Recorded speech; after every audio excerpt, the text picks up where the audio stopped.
Assalamualaikum warahmatullahi wabarakatuh. Perkenalkan, nama saya Amelia Safitri dari kelas 12 Akuntansi A SMK Negeri 1 Kersana. Sesuai dengan judul, di sini saya akan mereview atau mengulas tentang novel. Adapun poin-poin yang akan dibahas itu ada 5. Yang pertama, identitas, yang kedua, orientasi, yang ketiga, tafsiran, yang keempat, evaluasi, dan yang terakhir, rangkuman. Nah, novel apa sih yang akan dibahas? Ini dia, novel Ranah Tiga Warna karya Ahmad Fuadi yang telah difilmkan dengan judul yang sama. Dibintangi oleh Arbani Aziz, Amanda Rawles, dan Teguh Rasya sebagai pemeran utama. Masuk ke poin yang pertama yaitu identitas buku. Judul buku Ranah Tiga Warna, penulis Ahmad Fuadi, jumlah halaman 473, ukuran buku 13,5 x 20 cm, penerbit PT Gramedia Pustaka Utama, tahun terbitnya 2011. Saya juga akan memaparkan sedikit identitas tentang penulis. Novel Ranah Tiga Warna ini ditulis oleh Ahmad Fuadi yang juga merupakan penulis dari novel Negeri Lima Menara. Ia lahir di Bawir Maninjau, Sumatera Barat pada 30 Desember 1972. Ia mendapatkan beasiswa Fulbright untuk kuliah S2 di School of Media and Public Affairs, George Washington University, USA, dan juga mendapat beasiswa Chevening untuk belajar di Royal Holloway, University of London untuk sebuah bidang dokumenter. Masuk ke poin pembahasan yang kedua yaitu orientasi. Novel ini adalah novel kedua dari trilogi Negeri Lima Menara. Bercerita tentang perjuangan Ali Fikri setelah lulus dari Pondok Pesantren Madani dan kemudian berhasil kuliah di Universitas Pajajaran jurusan Hubungan Internasional. Di tengah perjuangannya sebagai mahasiswa rantau, Alif diterpa banyak ujian, di antaranya kehilangan sosok ayah, percintaan, persahabatan, sulitnya perekonomian, dan lanjutan pendidikannya.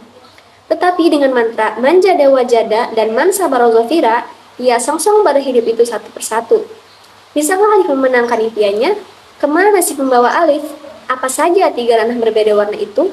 Apa hadiah Tuhan untuk sebuah kesabaran? Ranah Tiga Warna adalah hikayat bagaimana impian tetap wajib dibela habis-habisan, walau hidup terus digulung nestapa keberkesudahan. Tuhan sungguh bersama orang yang sabar.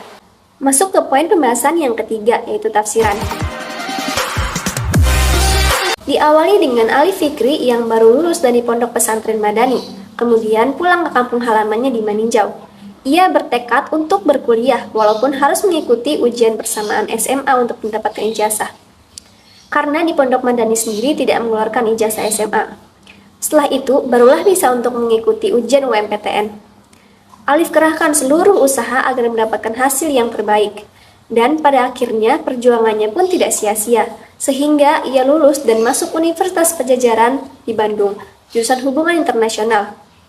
Walau bukan teknik penerbangan ITB seperti almarhum B.J. Habibie, tapi dari universitas itulah kesuksesannya berawal. Selama berkuliah di Bandung, Alif mengalami berbagai macam masalah, seperti minimnya uang bulanan, tidak punya uang lebih untuk membeli buku, ditambah lagi saat ayahnya meninggal dunia karena sakit. Alif sempat berpikir untuk berhenti berkuliah saja dan pulang kampung membela ibu dan adik-adiknya. Akan tetapi, ia sempat berpikir setelah mengingat perjuangannya untuk lulus UMPTN dan nasihat terakhir ayahnya untuk terus melanjutkan keinginannya. Segala masalah yang datang, Alif hadapi dengan lebih tegar dan sabar, sehingga ia pun teringat sesuatu yang telah dipelajari di Pondok Madani, yaitu Man Sabaro Zafira, yang artinya siapa yang bersabar, maka ia akan beruntung. Dan akhirnya, untuk mengatasi kesulitan perekonomiannya, Alif berusaha mencari pekerjaan agar dapat menghasilkan uang tambahan untuk keperluan kuliahnya dan juga ingin mengirimi uang kepada ibu dan adik-adiknya di kampung. Akhirnya Alif mendapat pekerjaan, namun pekerjaan itu tidak berlangsung lama karena Alif menderita sakit tipus selama 1 bulan, sehingga pekerjaan tersebut harus tertunda. Ia pun beralih menjadi penulis dan belajar pada seorang guru yang sangat pandai dalam urusan menulis dan juga merupakan pimpinan redaksi Kutub, yaitu Bang Togar. Alif pun berusaha untuk bisa menjadi muridnya. Perjuangan yang dilakukan Alif tidak sia-sia. Setelah banyak coretan-coretan pada kertas yang berisi tulisan hasil karyanya tersebut, akhirnya tulisannya pun dapat dimuat di majalah kampus dan berlanjut sampai ke koran Manggala. Melalui menulis itulah ia mendapatkan hasil yang lebih baik, sehingga ia bisa mengirimi uang kepada ibu dan adik-adiknya di kampung. Keinginannya untuk belajar ke Amerika akhirnya berhasil, melalui program pertukaran pelajar dengan Kanada sebagai negara yang dituju. Di sana terjadi proses pembelajaran melalui pekerjaan yang diberikan kepada masing-masing mahasiswa yang mengikuti program tersebut. Mereka juga akan tinggal bersama orang tua angkat masing-masing di sana. Alif sangat terkesan terhadap negara tersebut. Kemudian, ia tiba di rumah lalu mendapati Maro dan French, orang tua angkat Alif di Kanada. Pada suatu hari, mereka mendapati kabar bahwa tinggal 2 minggu lagi untuk mahasiswa di sana. Alif yang mendengar kabar tersebut pun juga ikut sedih dan berjanji terhadap kedua orang tua angkatnya itu bahwa ia akan kembali lagi. 10 tahun berlalu, kini Alif telah memiliki istri, dan mereka kembali mengunjungi Kanada. Di puncak bukit kota Kanada, ia menatap terbitnya matahari dengan istrinya. Alif bernostalgia dengan perjuangannya yang keras dan bisa menjadi seperti ini. Berkat 2 mantra dari Pondok Madani, Man Jada Wajada dan Man Sabaro Zafira, Alif berhasil melalui ranah 3 warna, yaitu Bandung, Aman, dan Saint Raymond. Masuk ke poin pembahasan yang keempat, yaitu evaluasi. Setiap novel pasti mempunyai kelebihan dan kekurangannya masing-masing. Nah, untuk novel ranah 3 warna ini mempunyai kelebihan, diantaranya yang pertama, ceritanya menarik dan inspiratif. Apalagi untuk kalian para calon mahasiswa baru yang merantau demi ilmu. Yang kedua, semua orang akan merasa relate dengan novel ini, karena pastinya setiap orang punya mimpi. Mungkin pernah diremehkan juga. Dan ketika melihat perjuangan Alif, itu bisa membuat kita termotivasi untuk menggapai mimpi-mimpi yang kita punya. Yang ketiga, banyak pesan moral yang diambil. Mulai dari perjuangan, kesabaran, bagaimana menghadapi ujian dalam hidup, karir, pertemanan, hingga percintaan, semuanya ada. Dan yang keempat, novel ini membuat emosi pembaca naik turun, karena banyak momen yang bikin kita sedih dan terharu. Di samping itu, komedinya juga lucu. Untuk kekurangannya, penulis tiba-tiba mengabaikan Bang Togar di pertengahan hingga akhir novel.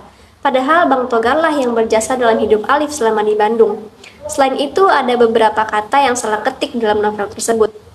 Masuk ke poin pembahasan yang terakhir, yaitu rangkuman.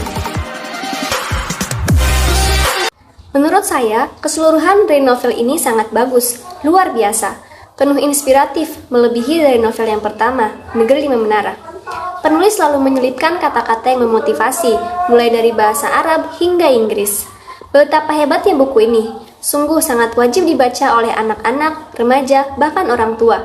Orang yang sedang ingin mencari beasiswa, orang-orang yang merasa nyaris putus asa, orang yang masih pesimis dengan cita-cita tingginya, dan wajib juga dibaca oleh setiap orang yang berlari dan tidak berhenti berlari mengejar mimpi-mimpinya. Tentu saja buku ini juga wajib dimiliki oleh semua kalangan.